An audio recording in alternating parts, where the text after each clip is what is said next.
नमस्कार विद्यार्थी मित्रांनो, मी प्राध्यापक सुमंत शिंदे, राव बहादूर नारायणराव बोरावके महाविद्यालय श्रीरामपूर, जिल्हा अहमदनगर. विद्यार्थ्यांनो, इयत्ता 11वीच्या मानसशास्त्र विषयातील प्रकरण क्रमांक 8, ज्याचं नाव स्मृती असं आहे किंवा मेमरी ज्याला आपण म्हणतो, या प्रकरणाचा एक भाग 8.5 स्मृती सुधारतंत्रे हा आजचा आपला व्याख्यानाचा विषय आहे.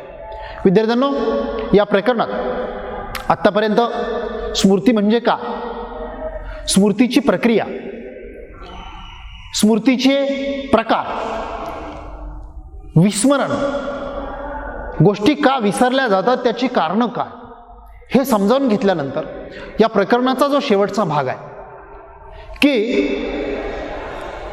स्मृती सुधारायची कशी किंवा स्मृती सुधारण्यासाठी काय करावं लागेल किंवा असे कोणते मार्ग आपल्याकडे उपलब्ध आहेत की ज्यांच्या आधारे आपण वाचलेल्या गोष्टी जास्त वेळ लक्षात ठेवू शकू. म्हणजे खरं तर तुम्ही सुरुवातीला शिकलात की ज्या प्रकारे जेव्हा एखादी गोष्ट दीर्घकालीन स्मृतीमध्ये गेल्यानंतर ती त्या ठिकाणी खूप वेळासाठी असते, जर तिचा वारंवार वापर होत राहिला तर ती तुम्हाला आयुष्यभरासाठी उपलब्ध होऊ शकते. तसंच आपण ज्या कोणत्या गोष्टी अभ्यासतो किंवा वाचतो त्या गोष्टी जर तुम्हाला दीर्घकाळ लक्षात ठेवायच्या असतील तर काय करावं लागेल यावर आधारित हे व्याख्यान आहे. म्हणजे बऱ्याचदा विद्यार्थी येतात आणि शिक्षकांना विचारतात की सर आम्ही वाचतो पण लक्षातच राहत नाही, मग अशा वेळी काय करावं. मग शिक्षकही गोंधळून जातात की तुम्हाला नेमकं काय सांगावं. यावर मानसशास्त्राकडे मात्र नक्की उत्तर आहे. मानसशास्त्र तुम्हाला निश्चितपणे उपाय सांगेल आणि हे उपायांचं जर तुम्ही त्या ठिकाणी अवलोकन केलं किंवा हे उपाय जर तुम्ही खरंच त्या ठिकाणी अवलंबले तर मग मात्र तुम्ही वाचलेलं तुम्हाला दीर्घकाळ लक्षात राहील. त्याचा तुम्हाला परीक्षेत तर उपयोग होईलच होईल, परंतु जीवनात किंवा आयुष्यात सुद्धा तुम्हाला त्याचा उपयोग नक्की होईल. आणि म्हणून या मुद्द्यांचा आपण या ठिकाणी आज चर्चा करणार आहोत. विद्यार्थ्यांनो, वाचल्यानंतर किंवा कुठलाही विषय त्या ठिकाणी अध्ययन केल्यानंतर साधारणतः तुमच्यासमोर हे 7 मुद्दे आहेत की ज्यांचा वापर आपल्याला या ठिकाणी करायचा आहे की जेणेकरून आपली स्मृती सुधारेल. म्हणून 8.5 आहे आपला स्मृती सुधार तंत्रे, ज्याला आपण म्हणतोय मेमरी इम्प्रूव्हमेंट टेक्निक्स. तुमची मेमरी जर तुम्हाला इम्प्रूव्ह करायची असेल तर तुम्हाला काही टेक्निक्स यूज करावे लागतील आणि ते टेक्निक्स हे 7 टेक्निक्स आहेत. पहा, स्मृती सुधार तंत्रे यातलं पहिलं तंत्र आहे विद्यार्थ्यांनो शब्दसूचक पद्धती. वाचलेली गोष्ट जर दीर्घकाळ लक्षात ठेवायची असेल किंवा खूप मोठा त्या ठिकाणी एखादा धडा असेल किंवा एखादं प्रकरण असेल आणि तो जर त्या ठिकाणी लक्षात ठेवायचा असेल, मेमराईज करायचा असेल, तर तुम्ही शब्दसूचक पद्धती त्या ठिकाणी काय करू शकता, वाचू शकता, वापरू शकता. या शब्दसूचक पद्धतीमध्ये जर तुम्ही दुसऱ्या भाषेचं त्या ठिकाणी वाचन करत असाल आणि दुसऱ्या भाषेतील शब्द तुम्हाला, म्हणजे तुमच्या मातृभाषेव्यतिरिक्त जर तुम्ही दुसरी भाषा वापरणार असाल आणि ती भाषा जर तुम्हाला शिकायची असेल तर त्या भाषेतील शब्द हे तुमच्या मातृभाषेतील शब्दांशी जर तुम्ही जोडले तर मग मात्र तुम्हाला लक्षात ठेवायला सोपं जाईल. इथं आपण उदाहरण घेतलंय बा की समजा तुम्ही जपानी भाषेचा अभ्यास करत आहात. जपानी भाषेमध्ये KI किंवा की या शब्दाचा अर्थ झाड असा होतो. जपानी भाषेमध्ये की म्हणजे झाड होय. मग जेव्हा तुम्हाला इंग्लिशमध्ये हा शब्द त्या ठिकाणी लक्षात ठेवायचा आहे, तुमची भाषा आपण गृहीत धरू की इंग्रजी आहे, तर तुम्ही हा शब्द जपानी भाषेतला शब्द कसा लक्षात ठेवणार आहात. तर तुम्हाला माहिती आहे इंग्रजी भाषेमध्ये की म्हणजे चावी, बरोबर की नाही. मग ही की आणि जपानी भाषेतील की हे 2 शब्द जर तुम्ही त्या ठिकाणी जोडले तर मग मात्र तुम्हाला नक्कीच त्या ठिकाणी की म्हणजे झाड हे लक्षात राहील. इंग्रजी भाषेमध्ये कीचा अर्थ चावी असा होईल, तर जपानी भाषेमध्ये कीचा अर्थ झाड असं होईल. मग त्या ठिकाणी आपण असं एखादं वाक्यच त्या ठिकाणी तयार करून घेतो की ज्याच्यामध्ये दोन्ही शब्द येतील आणि अर्थही आपल्या लक्षात राहील. म्हणून इथं खास करून आपण मुद्दामून या ठिकाणी एक सेंटेन्स दिलंय, की इज ऑन द ट्री. की इज ऑन द ट्री म्हणजे ती जी चावी आहे ती कुठं आहे, झाडावर लटकवलेली आहे. मग इथं आपल्याला जपानी भाषेतला की म्हणजे झाड आणि इंग्रजी भाषेतला की म्हणजे चावी, तर ही चावी झाडावर आहे असं वाक्य जेव्हा तुमच्या लक्षात राहतं, तेव्हा ज्यावेळेस तुम्ही जपानी भाषेचा त्या ठिकाणी लेखन करणार आहात किंवा वाचन करणार आहात, त्यावेळेस तुमच्या असं लक्षात येईल की की ऑन द ट्री म्हणजे की म्हणजे झाड, अशा अर्थानं आपण एका भाषेतील शब्दाचा वापर दुसऱ्या भाषेमध्ये करून काही गोष्टी लक्षात ठेवू शकतो आणि त्याचा आपण वापर करू शकतो. म्हणून शब्दसूचक पद्धती अशा प्रकारच्या वेळेस आपण वापरू शकतो. पुढचा महत्त्वाचा या ठिकाणी तंत्र आहे संकेतीकरणाचं वैशिष्ट्य, ज्याला आपण एन्कोडिंग असं म्हणतो. की जर तुम्हाला माहिती लक्षात ठेवायची असेल तर बऱ्याचदा विद्यार्थ्यांचं काय होतं की ते वाचन करत असताना ज्या पद्धतीनं ते माहिती साठवून ठेवतात, तीच पद्धत त्यांना ती माहिती आठवताना वापरावी लागेल. आणि ती पद्धत जर तुमची चुकली तर मग मात्र तुम्हाला त्या ठिकाणी ऐनवेळी, म्हणजे समजा तुम्ही पेपर लिहित आहात त्यावेळेस मात्र तुम्हाला ती माहिती आठवणार नाही. म्हणजे संकेतीकरण म्हणजे काय, तर संकेतीकरण म्हणजे एन्कोडिंग. ज्या पद्धतीनं माहिती साठवली जाते तीच पद्धत तुम्हाला आठवताना वापरावी लागेल, बरं की नाही. आणि मग काय होतं की तुम्ही वाचता एक प्रकारे आणि ज्यावेळेस पेपर लिहायला तुम्ही बसता त्यावेळेस तुम्ही आठवताना दुसरी पद्धत वापरता. मग ह्या दोन पद्धती वेगवेगळ्या असल्यामुळं तुम्हाला योग्य माहिती जी आठवून लिहायची आहे ती त्यावेळेस मात्र तुम्हाला आठवत नाही. आणि म्हणून जी पद्धत तुम्ही साठवताना वापरता तीच पद्धत तुम्ही आठवताना वापरली पाहिजे. म्हणजेच तुम्ही संकेतीकरण ज्या प्रकारे केलेलं आहे त्याच प्रकारे तुम्हाला काय करावं लागणार आहे, प्रत्यानयन करावं लागणार आहे किंवा आठवावं लागणार आहे. आणि म्हणून साठवण्याची जी पद्धत आहे ती आठवण्याची पद्धत असली पाहिजे. म्हणजे थोडक्यात जर तुम्ही त्या ठिकाणी पानावाईज जर तुम्ही लक्षात ठेवलं असेल की समजा फ्रंट पेजला मी ही माहिती वापरली होती, तर मग तुम्ही आठवताना काय आठवायचं आहे की हां मी पानाच्या वरच्या बाजूला किंवा फ्रंट बाजूला या ठिकाणी ही माहिती वाचली होती. मग तुम्ही ती पानाची फ्रंट साईड जर त्या ठिकाणी त्यावेळेस आठवली पेपरच्या वेळेस तर मग मात्र ती माहिती तुम्हाला लवकर आठवेल. आणि म्हणून साठवण्याची पद्धत किंवा संकेतीकरणाची जी तुम्ही पद्धत वापरणार आहात तीच पद्धत तुम्हाला आठवताना सुद्धा वापरावी लागणार आहे. पुढच्या मुद्द्याकडे जातो, बिंदू पथ पद्धती, मेथड ऑफ लोसी. विद्यार्थ्यांनो, इंग्रजीमध्ये आपण ठिकाणाला लोकेशन हा शब्द वापरतो. लोकेशन म्हणजे काय, तर ठिकाण, स्थळ. आणि मग मेथड ऑफ लोसी हा लोकेशनचा आपण त्या ठिकाणी शॉर्ट फॉर्म घेतला आहे, लोसी. मग जर समजा तुम्हाला त्या ठिकाणी आईने किंवा घरामधून घरच्यांनी जर तुम्हाला दुकानात जाऊन जर काही वस्तू आणायला सांगितल्या असतील, समजा तुम्हाला सांगितले दूध आण, समजा तुम्हाला सांगितले केळी आण, समजा तुम्हाला सांगितले साबण आण, बरं की नाही. मग ज्यावेळेस तुम्ही दुकानामध्ये जाता त्यावेळेस तुम्ही तुम्हाला जे साहित्य सांगितलंय ते साहित्य आठवण्याच्या ऐवजी तुम्ही जर तुमच्या घरातली ठिकाणं लक्षात ठेवली तर मग मात्र तुम्हाला त्या वस्तू आठवतील. म्हणजे तुम्हाला जर दूध सांगितलं असेल तर तुम्ही किचन लक्षात ठेवायचं, तुम्हाला साबण सांगितलं असेल तुम्ही बाथरूम लक्षात ठेवायचं, तुम्हाला केळी सांगितली असेल तर तुम्ही असं लक्षात ठेवा की आमच्या घराच्या पुढे केळीचं झाड आहे. म्हणजे अशी 3 ठिकाणं जर तुम्ही लक्षात ठेवली तर तुम्हाला 3 वस्तू आठवतील.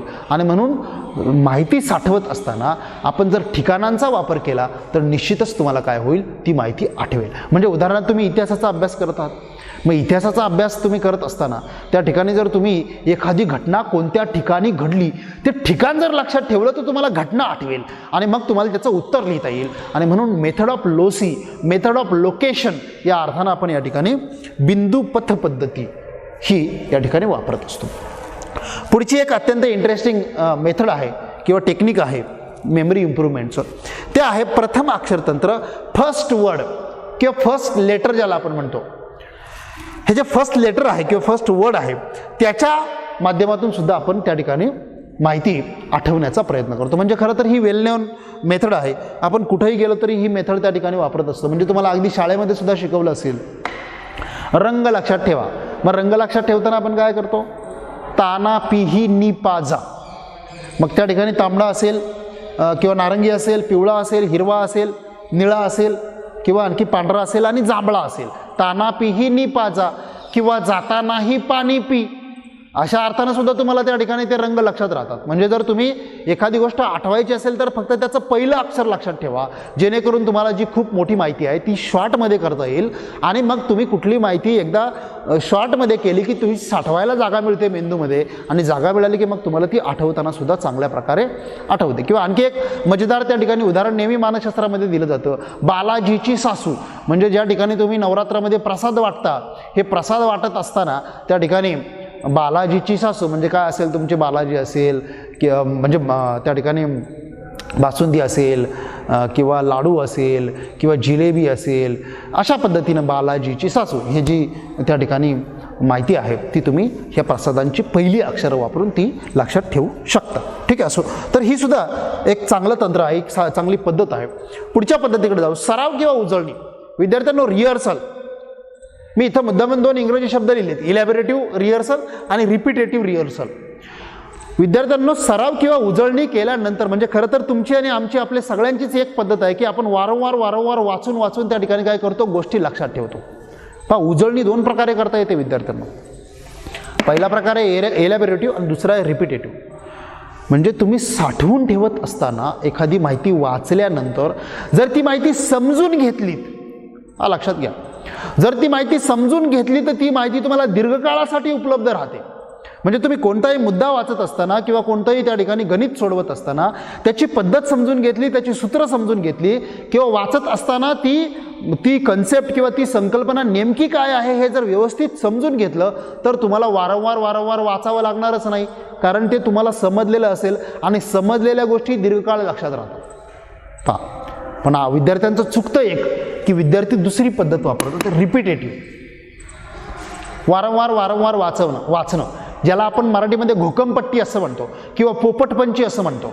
ही माहिती आपल्याला समजलेली नसते, फक्त रट्टा मारून आपण काय केलेली असते, ती घोटवलेली असते आणि लक्षात ठेवलेली असते. पण ऐनवेळी अशी माहिती दगा देते, ती आपल्याला आठवत नाही, कारण ती आपल्याला समजलेली नसते. म्हणजे उजळणी 2 प्रकारे होते, न समजता लक्षात ठेवणं, वारंवार वाचणं, आणि समजून घेऊन त्या ठिकाणी ती साठवणं. म्हणजेच एलॅबोरेटिव्ह म्हणजे समजून घेणं आणि रिपिटेटिव्ह म्हणजे वारंवार वाचणं. अशा 2 प्रकारच्या उजळण्या तुम्ही या ठिकाणी करू शकता आणि माहिती जास्तीत जास्त त्या ठिकाणी तुम्ही लक्षात ठेवू शकता. 6वी पद्धत या ठिकाणी विद्यार्थ्यांनो, व्यत्यय किंवा निरोधन कमी करणं. म्हणजे सुरुवातीला जसं तुम्ही स्मृती या प्रकरणात शिकलात की आपल्याला विस्मरण का होतं, तर आपल्या वाचनामध्ये किंवा अभ्यासामध्ये व्यत्यय येतो किंवा अडथळा येतो. बरोबर की नाही? 2 प्रकारच्या अडथळे तुम्ही त्या ठिकाणी शिकला असाल, पूर्वलक्षी आणि भूतलक्षी. म्हणजे त्या ठिकाणी आपण म्हटलं की तुम्हाला जर माहिती लक्षात ठेवायची असेल तर 2 गोष्टी महत्त्वाच्या आहेत. तुम्ही जेव्हा वाचन करणार आहात त्याच्या तुम्ही अगोदर काय करता आणि वाचून झाल्यावर तुम्ही काय करता, या 2 गोष्टी फार महत्त्वाच्या आहेत. तुम्हाला जर गोष्टी लक्षात ठेवायच्या असतील तर वाचनाच्या आधी तुम्ही कोणाशीही भांडण केलेलं नसावं. तुमची मेंटॅलिटी स्टेबल असाल. वाचनाच्या आधी तुम्ही कोणतीही अशी फार मोठी ठळक गोष्ट करू नका. म्हणजे तुम्हाला खूप आनंद झाला, तुमच्या आयुष्यात एखादी फार मोठी आनंदाची घटना घडली आणि तीच वारंवार तुमच्या लक्षात येते आणि त्यावेळेस तुम्ही अभ्यास करायला घेतला, तुमचा अभ्यास होणार नाही. लक्षात घ्या. म्हणून तुम्ही वाचनाच्या अगोदर काय करता, बरं की नाही, बिफोर रीडिंग आणि आफ्टर रीडिंग. आता वाचून झाल्यानंतर तुम्ही काय करता हे सुद्धा फार महत्त्वाचं. वाचून झाल्यानंतर जेव्हा तुम्ही पेपर द्यायला जाणार आहात, परीक्षा द्यायला जाणार आहात, वाचनाच्या नंतर तुम्ही व्यवस्थित आराम करावा, चांगली झोप घ्यावी, हवं तर तुम्ही हलकी फुलकी गाणी ऐका, जेणेकरून तुम्ही वाचलेलं तुमच्या मेंदूमध्ये त्या ठिकाणी प्रोसेस होईल आणि दीर्घकालीन स्मृतीमध्ये ते पाठवलं जाईल. आणि म्हणून त्यासाठी तुम्ही स्मृतीला वेळ देणं गरजेचं आहे. तुम्ही एक गोष्ट वाचल्यानंतर लगेच दुसरा विषय वाचल्यानंतर तिसरा असं जर तुम्ही त्या ठिकाणी करत गेला तर तुम्हाला ती माहिती व्यत्यय येईल किंवा ती माहिती तुम्हाला अडथळा आणेल. अगोदर जर तुम्ही वाचनाच्या जर दुसरं काही वाचलं असेल किंवा नंतर जर तुम्ही दुसरं काही वाचणार असेल तर तुम्हाला योग्य वेळी ती माहिती आठवणार नाही. आणि म्हणून विद्यार्थ्यांनो, व्यत्यय सिद्धांत काय सांगतो की तुम्हाला जी गोष्ट वाचायची आहे तिच्या अगोदर वेगळं काही वाचू नका किंवा त्याच्यानंतर तुम्ही वेगळं काही वाचू नका. तुम्ही व्यत्यय कमी करा, निरोधन कमी करा, तुम्हाला त्या ठिकाणी निश्चितच माहिती आठवल्याशिवाय राहणार नाही. असो, तर ही 6वी पद्धत आहे. आणि 7वी ही एक नवीन पद्धत आहे, पॉवर मेथड. हा सुद्धा आपण या ठिकाणी एक शब्द घेतलेला आहे, power method. Prepare, organize, work, evaluate and then rethink. Power, POWER, power या अर्थानं आपण या ठिकाणी ही पद्धत वापरणार आहोत. पहा, गोष्टी लक्षात ठेवत असताना किंवा घटक लक्षात ठेवत असताना सगळ्यात पहिल्यांदा तयारी महत्त्वाची आहे. प्रिपरेशन महत्त्वाचं आहे. तुम्ही एखादी गोष्ट वाचायला घेत असताना तिचं व्यवस्थित त्या ठिकाणी प्रिपरेशन करणं गरजेचं आहे. पूर्वतयारी करणं गरजेचं आहे की त्या ठिकाणी तयारी करत असताना व्यवस्थित जागा निवडणं, कुठल्या प्रकारचं डिस्टर्बन्स येणार नाही अशी त्या ठिकाणी काळजी घेणं. त्यानंतर तयारी करत असताना तुम्ही त्या ठिकाणी व्यवस्थित अन्न खाल्लेलं असलं पाहिजे किंवा त्या ठिकाणी तुमचं पोट थोडंसं भरलेलं असलं पाहिजे. अति जेवण नको किंवा त्या ठिकाणी तुमची झोप व्यवस्थित पूर्ण झालेली असली पाहिजे. तुमची मानसिकता चांगली असली पाहिजे. अशी शारीरिक मानसिक तयारी जेव्हा तुमची होईल तेव्हाच तुम्ही वाचनाला बसा, हे की नाही. म्हणजे मनामध्ये कुठल्याही प्रकारचे त्या ठिकाणी किंतु परंतु न ठेवताच तुम्ही अभ्यासाला बसलं पाहिजे, तरच तुमची तयारी चांगली होईल. आणि तयारी चांगली झाली की तुमचं वाचन चांगलं होईल आणि वाचन चांगलं झालं की लक्षात चांगलं राहील. म्हणून तयारी चांगली करा. दुसरा महत्त्वाचा मुद्दा आहे आयोजन किंवा ऑर्गनायझेशन. विद्यार्थ्यांनो, आयोजन चांगलं करा. तुम्हाला काय वाचायचं हे माहिती असलं पाहिजे. तुम्ही किती वेळ वाचणार आहे हे माहिती असलं पाहिजे, बरं की नाही. म्हणजे तयारीबरोबरच तुम्हाला त्या ठिकाणी आयोजनसुद्धा चांगलं करता आलं पाहिजे की मी कोणत्या वेळात कोणता विषय वाचणार आहे याचे तुमचं टाईम टेबल तयार असलं पाहिजे, बरं की नाही. म्हणजे ज्या विद्यार्थ्यांना चांगले मार्क्स मिळतात किंवा जे विद्यार्थी 100 आउट ऑफ 94, 95, 96, 99 किंवा आउट ऑफ 100 असे मार्क्स मिळवणाऱ्या विद्यार्थ्यांना जर तुम्ही विचारलं की तुम्ही अभ्यास कसा करता, तर ते तुम्हाला नक्की सांगतील की आम्ही वेळापत्रक तयार करतो. स्वतःचं पर्सनल वेळापत्रक जेव्हा तुम्ही तयारी करता त्याचं तुम्ही पालन करता, काटेकोर पालन जेव्हा तुम्ही वेळापत्रकाचं करता की मी सकाळी उठल्यानंतर किती वेळ वाचणार आहे, मी जेवण कोणत्या वेळी करणार आहे, मी TV कोणत्या वेळी पाहणार आहे, मी खेळायला कोणत्या वेळी जाणार आहे आणि त्यानंतर मी पुन्हा वाचायला कधी घेणार आहे, असं टाईम टेबल ज्या विद्यार्थ्यांचं तयार असतं त्या विद्यार्थ्यांचं आयोजन किंवा ऑर्गनायझेशन चांगलं असतं आणि अशा विद्यार्थ्यांना त्या ठिकाणी चांगलं आठवतं आणि चांगले मार्क्ससुद्धा पडतात. त्यानंतर नंबर 3 विद्यार्थ्यांनो, कार्य किंवा वर्क. मग कार्य करत असताना या ज्या पद्धती मी अगोदर सांगितल्या या पद्धती तुम्ही वापरा. त्या ठिकाणी बिंदुपत पद्धती वापरा किंवा त्या ठिकाणी तुम्ही फर्स्ट लेटर टेक्निक वापरा किंवा त्या ठिकाणी तुम्ही जसं शब्दसूचक पद्धती वापरा. अशा वेगवेगळ्या प्रकारच्या पद्धती वापरून चांगल्या प्रकारचं कार्य करा तुम्ही आणि मग तुमच्या अधिक चांगल्या प्रकारे लक्षात राहील. त्यानंतर मूल्यमापन. जे तुम्ही वाचलेलं आहे, जे तुम्ही अभ्यासलेलं आहे त्याचं मूल्यमापन तुम्ही स्वतःच करा. तुम्ही प्रश्न तयार करा आणि त्या प्रश्नांना पुस्तकात न बघता त्या ठिकाणी तुम्ही डोळे झाकून उत्तर द्यायचा प्रयत्न करा, बरोबर आहे. किंवा तुम्हीच त्या ठिकाणी उत्तर लिहून काढा. उत्तर लिहिल्यानंतर तुम्हीच त्याला मार्क्स द्या, बरोबर. आणि म्हणजे तुम्ही नंतर पुस्तक घ्या, गाईड घ्या आणि तुम्ही लिहिलेलं उत्तर पहा, दोन्ही उत्तरं कम्पेअर करा आणि त्यातून तुम्हाला काय वाटलं की हा मुद्दा आला नाही, मग त्यासाठी मी अर्धा मार्क्स वजा करतो. अशा प्रकारे तुम्ही स्वतःचं मूल्यमापन करा. प्रश्न विचारा, तुम्ही स्वतःच उत्तरे द्या आणि अशा प्रकारे तुम्हाला काय करता येईल, स्वतःचं मूल्यमापन करता येईल, इव्हॅल्युएशन करता येईल आणि त्याच्या आधारे तुमची अधिक चांगल्या प्रकारची सुधारणा होईल आणि सुधारणा झाली की चांगल्या प्रकारे तुम्हाला आठवण होईल आणि चांगल्या प्रकारचे मार्क्स मिळतील. असो. आणि शेवटचा मुद्दा या ठिकाणी विद्यार्थ्यांनो, पुनर्विचार, रिथिंक. पुन्हा फेरविचार करा, पुनर्विचार करा. म्हणजे एकदा की तुम्ही त्या ठिकाणी या सगळ्या गोष्टी वापरल्या, तयारी, आयोजन, कार्य, मूल्यमापन हे सगळं केल्यानंतर तुम्ही स्वतःचं त्या ठिकाणी प्रश्न उत्तरं विचारल्यानंतर शेवटी तुम्ही पुनर्विचार करा. पहिल्यापासून शेवटपर्यंत पुन्हा एकदा मी काय काय केलं, मी काय काय वाचलं, कोणकोणते मुद्दे होते, त्या मुद्द्यांमध्ये उपमुद्दे कोणकोणते होते, असा त्या ठिकाणी डोळे झाकून पुनर्विचार करा.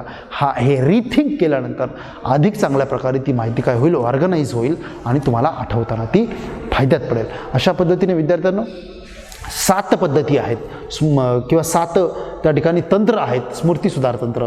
त्यातलं शब्दसूचक पद्धती, संकेतीकरणाचं वैशिष्ट्य, बिंदुपत पद्धती, प्रथम अक्षरतंत्र, व्यत्यय निरोधन, व्यत्यय कमी करा आणि पॉवर किंवा त्या ठिकाणी सराव किंवा उजळणी, अशा अनेक पद्धती वापरून आपण आपली स्मृती सुधारू शकतो आणि चांगला परफॉर्मन्स देऊ शकतो. तुम्हाला हे व्याख्यान समजलं असेल अशी अपेक्षा करतो आणि थांबतो. थँक्यू. धन्यवाद.